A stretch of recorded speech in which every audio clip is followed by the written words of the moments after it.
समय पहले की बात है। एक छोटा सा गांव था। उसी गांव में एक गरीब किसान रहता था। उसका नाम रामू था। वह अपने परिवार के साथ एक छोटे से घर में रहता था। वह बहुत मेहनती था। अपने खेत में फसल उगाता था, फिर फसल को बाजार में बेचता था और अपना घर चलाता था। रोज सुबह रामू अपने खेत काम करने जाता और बहुत मेहनत करता। फिर बड़ी मेहनत से फसल लगाता। उसकी पत्नी घर का काम करती। फिर रामू शाम में घर वापस आता, खेत में काम करके। ऐसा ही उन दोनों का जिंदगी चल रहा था।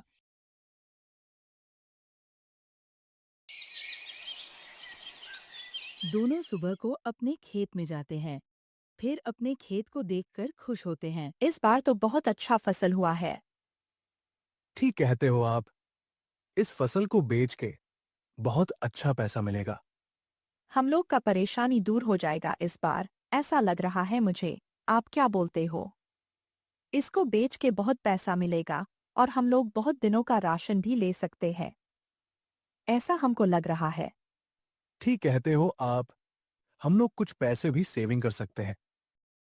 दोनों आपस में बात करते हैं, फिर अपने घर वापस चले जाते हैं।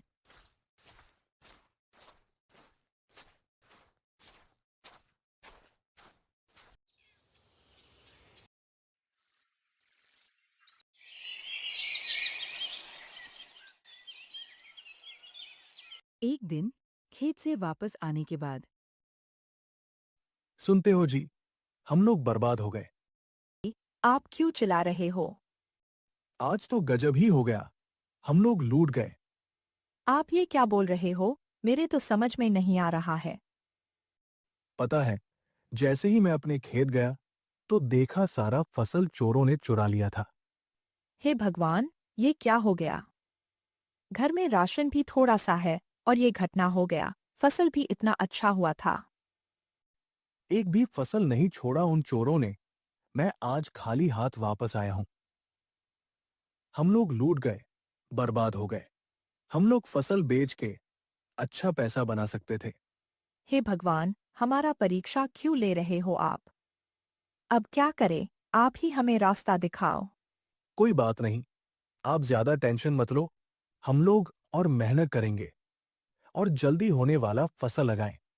ज्यादा मेहनत करेंगे पर कभी हार नहीं मानेंगे। ठीक है जी। आज से ही काम शुरू करना होगा, क्योंकि घर में पैसे भी नहीं है और हमारे पास अनाज भी नहीं है। दोनों अपने खेतों की ओर बढ़ जाते हैं। फिर खेत में पहुंचकर काम करना शुरू कर देते हैं। फिर उसकी पत्नी टोकरी से घास को बाहर निकलती है। तभी रामू को कुदाल में कुछ टकराने की आवाज आता है। फिर भी रामू उसको नजरअंदाज करके काम करता रहता है। तभी जोर से आवाज आता है।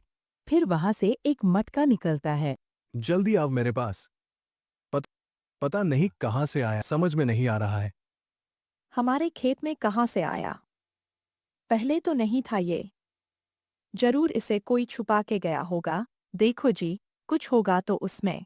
ये तो बिल्कुल खाली मटका है। कौन छुपाया होगा? क्या? खाली मटका? कौन छुपाया होगा? काश इसमें कुछ राशन होता, हमारा काम आ जाता। इतना बोलते ही उस मटका से राशन निकलने लगता है। ये देखकर दोनों हैरान हो जाते हैं। फिर उसी समय एक सफेद रोशनी प्रकट होता है। फिर वहां से आवाज आता है। चिंता ना करो बालक, यह तुम्हारा मेहनत का फल है। यह तुम्हारे लिए ही है। अब जाओ, जो चीज चाहिए मांग लेना, पर कभी किसी से ये जिक्र नहीं करना। इतना बोल के फिर वो रोशनी गायब हो गया। फिर दोनों उस मटका को अपना घर ले जाते हैं और जो कुछ जरूरी होता मटका से मांग लेते। फिर अपना जीवन खुशी खुशी जीने लगते हैं। जो फसल होता उसको बेच के एक अच्छा सा घर बनाते हैं और अब वे दोनों बहुत खुश थे।